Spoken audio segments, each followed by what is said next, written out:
Let's take that point again and look at the impact. Ambassador, you were talking about you're writing a book and all the impact that Obama has had in terms of engaging with African leaders. But going back to the Yalis, first of all, because nobody knows at this point what President-elect Donald Trump has in terms of policy towards Africa.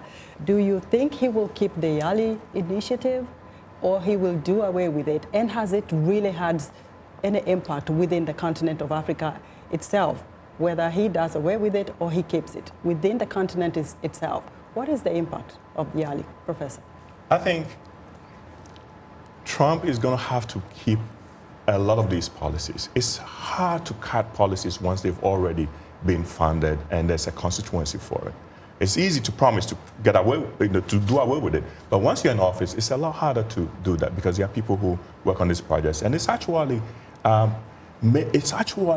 gotten a lot of excitement behind it. Well, young people in Africa are excited about engagement with the United States. That's not something that you can just do away with, and that's something that was totally unexpected because Africa has always been a little bit suspicious of American interest in American foreign policy, even though it's not warranted. If you look at George Bush, for example, George Bush did a lot of stuff in Africa. I don't think that we give him the credit that he deserves. And sometimes we also even inflate the impact of Obama a little bit. But this is something that's unique.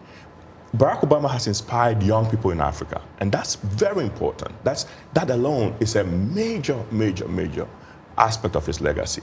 And because of that, it's going to be hard for Donald Trump to do away with it completely.